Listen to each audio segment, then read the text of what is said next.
through a high-ranking person in the Soviet Academy of Science. I got an invitation to go along with, to go up to Siberia.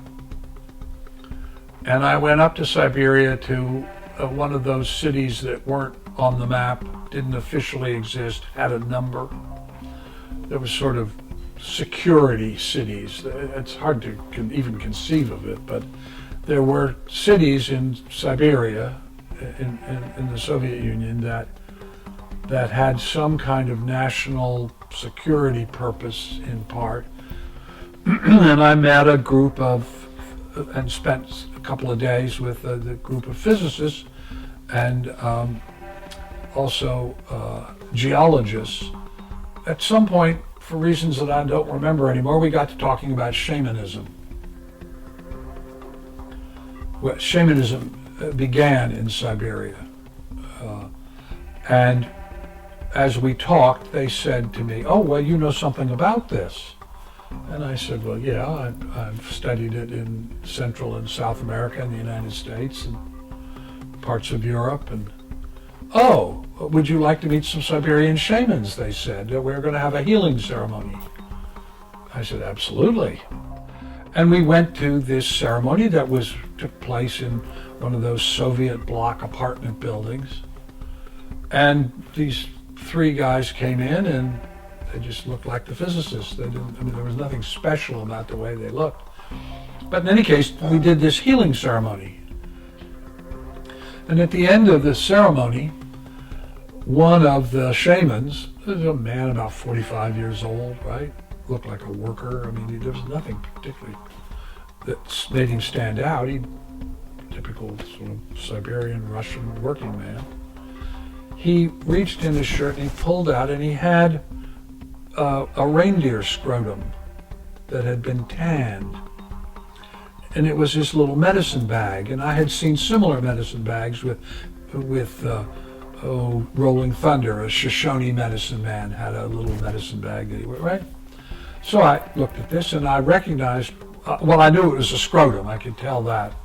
I had seen from the Bushmen kangaroo scrotums that are used as medicine bags. And I said to him, "Oh, that's your medicine bag?" "Yes." And he reached in to show me what he had in it, and he brought out a piece of this blue stone. It was just a piece of rough, just a chunk. It wasn't made into anything. Anything Yes, like that? yeah, yes, it looked a lot like that, in fact. A little square, not quite as sharp, but yeah, exactly. Just a piece and it was about that big. So if you can sort of see that part, it was like a little chunk that he had. And I had never seen anything like it. It was like a stone. I'd never seen a stone like that. So I said to him, "What is it?" And he said, "Oh, this is a very powerful stone," and sort of talked about it in that way. And I said, "Well, I've never seen anything remotely like it. Where did you get it?" Thinking, is this some stone that they mine up in Siberia, And I couldn't get a straight answer. So I knew immediately that it had something to do with the military or the KGB. And that was it. We went on and did other things. But I never forgot it because it was such an unusual stone. So for the next, probably the next 2 years, I was going to Russia. I was spending about 4 months of the year in Russia, or in the Soviet Union, but mostly in Moscow and St. Petersburg with these businesses and with this citizen diplomacy stuff. And everywhere I went, I would talk about this blue stone. "Have you ever seen this blue stone? I saw some kind of blue stone. I was up in Siberia, blah, blah, blah." "Do you know anything about that blue stone?" Nothing. Nobody knew anything about it. I got a call from the Soviet Union, the man that managed my business, saying, "You really need to come over. We've got something we've got to decide." And so at the last minute, without telling anybody anything, I made a reservation to go from Heathrow to Sheremetyevo in Moscow, the airport. And I flew in, and I caught a cab and went in, thinking entirely about the business part that I was involved in. And the only place I could get a room was I normally stayed in the Ukraine hotel, but the only place I could get a room was the Russia Hotel, which is this sort of great, huge hotel that's right off Red Square. And so I got a room and I checked in and I went up to my room, and as I walked in, the phone was ringing. Now, at that time in the Soviet Union, there were no switchboards. Every phone in a hotel had a separate number. They didn't have a switchboard. And there was no information, and there were no phone books. So the only way you could get somebody's phone number is if they gave it to you, or if you had some kind of government access. But for normal citizens, the only way you got a number is you had somebody that'd give it to you. So I thought, well, nobody knows I'm here, so it's obviously not for me. It just must be a wrong dialing. So I went over and picked up the phone, and as soon as I picked it up, this voice said, "Mr. Schwartz." And I knew immediately it had to be the KGB. Who else would know, right? And I said, "Yes." And the voice said, "Are you still interested in the blue?" And I was completely stunned. I said, "The blue stone?" "Yes." I said, "Absolutely, I'm still interested in it. I don't understand. Why are you calling me?" And the voice said, "You will be at the place of public execution tomorrow at 0800, and you will be met, and it will be made clear." I said, "Well, how will I know? How will I know who to look for?" And they said, "Oh, no problem. We know who you are," and hung up. And I thought, what in the world just happened? So that was not particularly auspicious. But anyway, so I went to stand in this next to the place of public execution in Red Square, and I'm looking around, and I don't see anybody. Walking up to me is a KGB colonel. "Mr. Schwartz?" I said, "Yes." "You will come with me, please." There was this Zill limousine parked.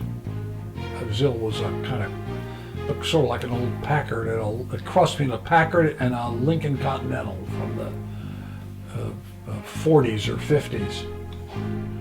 So he says, "You will get in, please." And I'm thinking, where are they taking me? Am I being arrested? What is going on here? So I got in the car, and he got in the car, and he pulled the curtains, these green cloth curtains, so that you couldn't see out, right?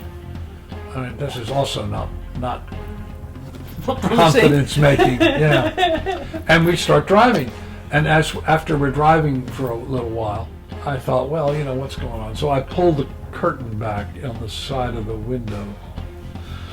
Then I look out, and we're out in the countryside. I mean, we're out, it's completely rural. It looked like Minnesota, actually. And so we just drive along, mostly in silence. He doesn't say very much, nothing. I'm thinking, what is going on here? But how long did you drive for? Oh, it took about 3 hours. And so you've been put into a car in the Yeah. middle of Russia, When by a driven 3 KGB hours, colonel- mostly in silence. Right, absolutely. No idea what's going on. So I'm thinking, what's going on here? But, I mean, I hope they give me a lift back. yeah, right. I look out the window, and it looks like we're headed, I could not figure out. It looks like we're headed to a collective dairy farm. And I thought, why in the world, what are we doing? What is going on here? So we drive up the driveway of this structure that's set back, and it looks like a dairy farm. There's wagons, and there's all the things you'd expect to see. Except as we get up to the porte cochere, where you would go in, there's a sort of overthing, right? There's two guys standing there with guns. The colonel and I get out, And we go into this, and as soon as we go through the doors, we're in the 21st century. It's clearly some sort of laboratory. There are people in spacesuits, ultra sanitary working conditions. So, okay, this is some kind of technological installation where they do something where it has to be very pure, whatever it is they're doing. And down this hall comes clearly the boss, because behind him are all his little pilot fish trailing out behind him, right? And this guy comes down, and he and the colonel have something to say. And I'm introduced to him, his name is Boris. And the colonel walks away, and I'm left with this guy. And he looks at me and he says, "Why are you here?" And I thought, what? Okay, I'm here for the blue. And he looks at me for a long moment and he says, "There is no blue." And I said, "Well, then I have absolutely no idea why I'm here." And we kind of look at each other, and he says, "Well, let me show you around." So he does. He shows me around, and we go by, and there are these people in space suits, and they're working in this laboratory. We're looking through a window at them. And I said, "Well, you clearly do something that requires great purity. What are you doing here?" And he said, "Oh, this is an inorganic crystal lab." Really? I said, "Oh, well, that's very interesting." And so we go along, and he says, "We manufacture for government agencies. We take natural stones and we transform them." And so we walk out and we're back out in Dairyland. There's, the kind of wagons, and I realize this is all some kind of facade that's made so that American spy satellites going over look down on what they see as a collective dairy farm. But what in fact is going on is this some sort of very high-tech inorganic chemistry lab. We go in, and it's a huge room, and in the floor, these are titanium autoclaves. I said, "Okay." And just then a big crane goes over on this, it was up on the ceiling, and it pulls up a series of blocks about 7 inches that are a citrine. They're yellow. And I'm looking at this, watching this process, and he says to me, just volunteers, we heat the titanium test tubes up, autoclaves up to 2,500 degrees, and we start with a natural quartz, and we manipulate it molecularly by adding things to it, and then we lower the seed crystals, beryllium seed crystals, and we seal it and heat it up, and in the liquid that the seed crystals are put down in this hot liquid, the crystals begin to grow. And he says it takes about 2 months, and then it takes about 2 weeks for it to cool down. Much more than, I didn't even know what to ask. Oh, that's very interesting. And I said, "Well, how much can you make?" Oh, he said, "We can make about 2,500 kilos a year." And then he looks down at his watch and he says, I have to take you to lunch.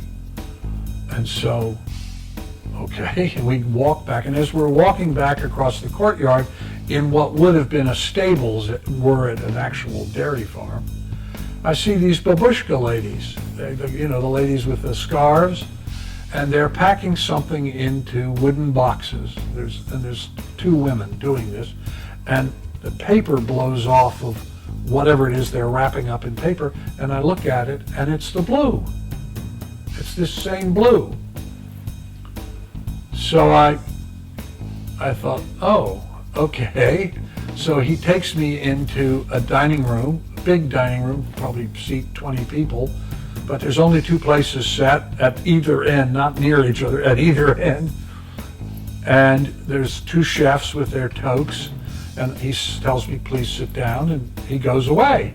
So I'm sitting there all by myself, and then in comes the boss, Boris. He sits down, and he says to me again, why are you here? I said, I'm here for the blue. He said, there is no blue. I said, I know there's blue. I just saw it. I just saw these women wrapping it up and putting it into boxes. Why are you telling me there's no blue? And he says, well, suppose there were blue. What would you do with it? And I said, well, I haven't seen it close up except this one little rough piece, but my plan would be to carve it into dolphins and make it into jewelry. And he looks at me for a long beat, and he says, what? Jewelry? Dolphins? I said, yeah. I'm going to make a dolphin, call it the peace dolphin, and it'll be Russian scientific chemistry wedded to Western artistic form to produce the peace dolphin, to create a greater understanding between our two countries. Really? I said, yes. Well, what will you do with it? I said, I'm going to sell it. Where would you sell it? I said, I'm going to sell it on television. We go through another course. He doesn't say anything. They kept bringing food in, so they bring in this mushroom thing in these little pots. And we're eating this, and nothing is being said. It's very weird. And he says to me, well, if there were blue, and you did want to do that, I don't understand. And I said, well, what do you do with it? And he said, to my astonishment, we make it into laser discs to disable your spy satellites and for nuclear torpedo triggers. And I said, oh, well then this is a kind of swords into plowshare thing. That's great, thank you. I will be sure and tell people that. And then he says to me, well, if there were blue and you did want to buy it, how much would you buy?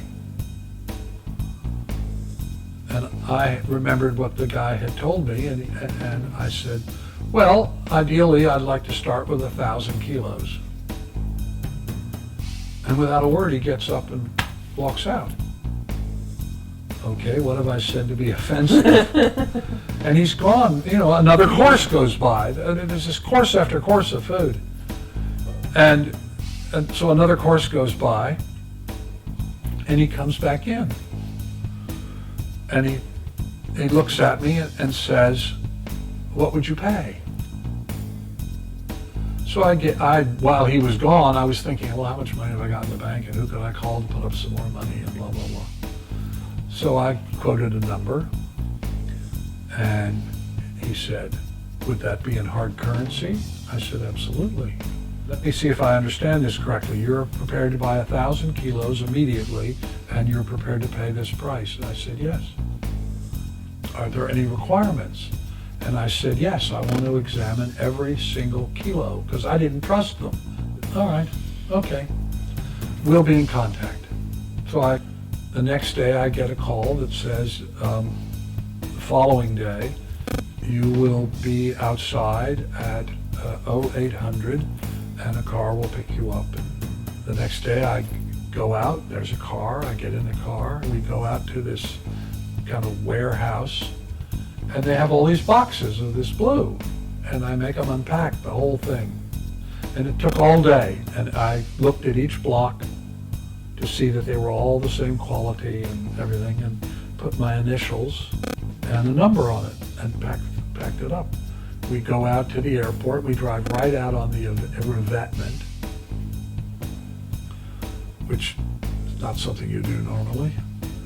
And there's a Pan Am that's loading people, or just beginning to load people, and the pilot comes over. I mean, a guy dressed in a pilot who is a Swede, And he says to me, I understand I'm taking something very important back for you. And I said, yes. And I said, when you get through and you are leaving Soviet air control, I want you to say, if everything is cool and the boxes are still there and they didn't put them on, then take them off when I wasn't, because I didn't trust this. It was the whole thing was so weird. I want you to say, whatever it is you normally say, and end it with, have a Mickey Mouse day. And I thought that's something nobody can think of. So it takes a long time to get out of Soviet airspace. But finally, we hear on the speaker, this is Pan Am Flight 117, Shermoyev, we are now leaving Soviet airspace in your control. Thank you very much. Have a Mickey Mouse day. This stuff gets delivered in Los Angeles, and they've never seen that. It's not on anything anybody's ever seen. It's never come into the country before, and they won't let it out. So I hire a customs agent, and he can't get them out. And it's time is going on, and it's like a week later, and I still can't get this stuff out, and I can't seem to get anybody to really grapple with what it is. Anyway, so the customs guy says to me, you need to hire an attorney. So we're in Morton's, which is this very nice restaurant, and I have a paper bag with 1 kilo of the blue in it, right? So I've got this kilo, and it's in a brown paper bag. And we're having lunch, and I'm explaining to this attorney, I said to him, I have 1,000 kilos of the purest stuff you could ever imagine. And we're going to sell it by the gram. And so this is really important. I've got a big investment in this, and I cannot get this stuff out. It's absolutely the purest stuff by the key. I got 1,000 keys of it. And all of a sudden, walking up to our table is this sort of beefy guy with short hair. He goes like this with his jacket. And there's his DEA badge, and there's his gun, right? It was clear what they thought it was, a coke deal. And so he says, you will put your hands on the table. We'll be very quiet. We're not going to make a fuss. I'm going to tell you to stand up. When I tell you, you're going to take your left hand and you're going to reach over and pick up that bag, and you're going to bring what's in the bag with you. Do I understand? You understand me? And I said to this guy you think this is a coke deal? It's not. If you'll just let me open the bag, I will be glad to show you what we're dealing with. We're not going to do that here. We're going to get up and go outside, and we're going to do it now. Please reach over and pick up the bag. This is all in this very threatening monotone, right? Pick it up, hold it. All right, stand up. And the attorney at this point is going, Jesus, what have I gotten into? You could cost me my license. I mean, what the hell is going on here? And he's becoming very agitated. We go outside, and this guy's car. You put your hands on the car, please. Put the bag on top of the car. Put your hands up. The attorney is now almost wetting himself. And all of a sudden I see a news van pull in, a television news van. I think, this guy thinks he's about to make this huge cocaine bust, and he's called the media in, so he's going to make himself a hero. Right? Oh my God, this is getting weirder and weirder. And just then, another car pulls up, and a man gets out, and this is clearly this guy's boss. And he comes up, and he says, so what the hell's going on? And the first guy says, they have 1,000 keys they're trying to bring in, and he's been trying to work with this attorney to figure out how they're going to get it in. He must be some kind of, you can imagine. And the boss says to me, looking at me, I don't look like a coke dealer. what's going on? You want to tell me what's going on? I said, yes. If you will open that bag, this brown sandwich bag, if you will open that bag, you will see what we're talking about. And you will see this has all been a dreadful mistake. And he says, no, you pick it up and you open the bag and pull it out. So I open the bag and I pull out a block of this blue. He looks down and he says, it's glass. I said, no, it's a quartz. Well, it looks like glass. And what's that got to do with anything? I said, I'm trying to bring 1,000 kilos of this material in from the Soviet Union. The Soviet Union! What's the Soviet Union got to do with this? And I said, I bought 1,000 kilos of this stuff and I'm trying to bring it into the country and I can't get it out of customs because it's not on any list. Nobody's ever seen it before. And so I have retained this attorney, if he's still working for me, I have retained this attorney to help me with the Customs Department division to get this thing in. And he looks at this, the DEA agent, and he said, what have you gotten us into? Go get those media people, tell them to go away. That's a mistake. So the guy goes over to do that, and the boss says to me, do you have a card? I said, yes. So I give him my business card, right? Put it back in the bag. You're free to go. Go on. You're free to go. The next day, the FBI calls me and says, we understand that you've brought in an unusual substance. And could we come over and talk to you about that? I said, sure. And anyway, these two guys came to see me. And I told them what I've just told you, the same story. And they said, well, can we see it? And I said, sure. So I showed it to them. And they said, and where did you get this again? And I explained, again, and you're sure it was some sort of technical installation? I said, well, it was made to look like a dairy farm, but it was in fact a very high-tech laboratory. So yeah, I think, and it was deliberately camouflaged. Oh, well, could we have one of the kilos? And I said, well, you can have one of the kilos if you can get this stuff out of customs for me, which is what I'm trying to do. And they said, I think we can do that. Thank you very much. And they take the kilo and they go away. And the next day, the customs guy calls me and says, they've released your shipment, you can get it. And I thought, cobalt hydrothermal quartz doesn't really cut it as a marketing idea. And I showed it to my late wife, Hayden, and she said, oh, you ought to call it Siberian Blue. You first saw it in Siberia and it's blue, perfect. And she said, that'll be a great marketing name. Mm-hmm. And so that's why it's now called Siberian Blue. We put it on QVC and we got Suzanne Summers who I had done Thighmaster, and she'd been the spokesperson for Thighmaster, and so she did this again, and it was all going along gangbusters. And then on Christmas Day, 1991, the Soviet Union ceased to exist, and about 3 months later, so did this facility, and there was no more to be had.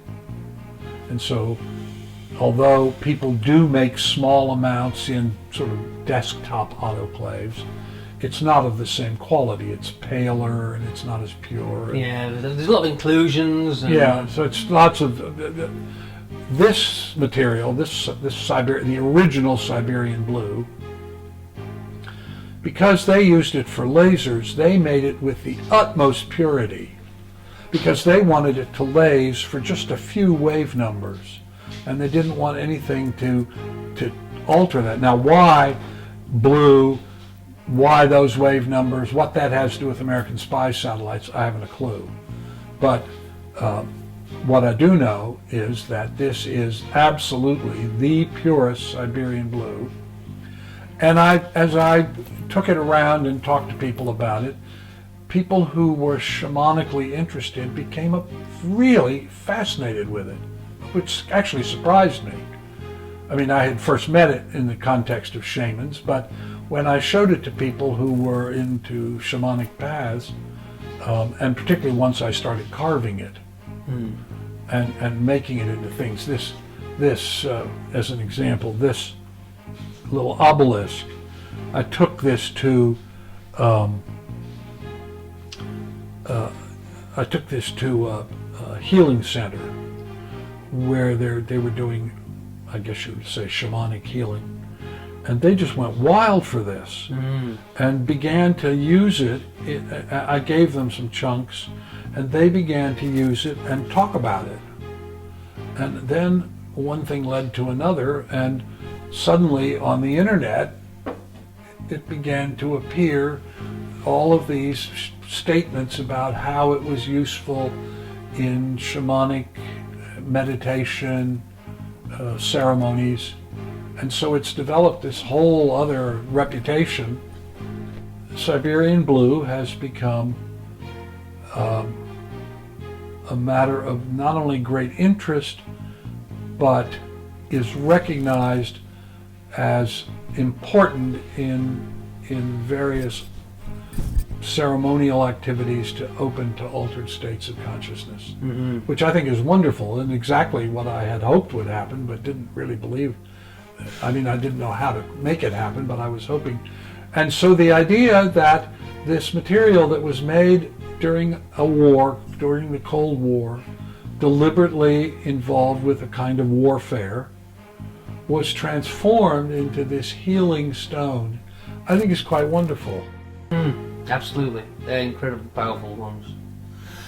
So, thank you so much for explaining that. I mean, you know, it just... Oh, what an epic adventure, though. So basically what we have here is the last of the original Russian-grown, military-spec blue left in the world. Yes, that's correct. Never to be got again. How sad, but how amazing. Yeah. Thank you very much, and Okay. I shall look forward to creating some amazing things with it.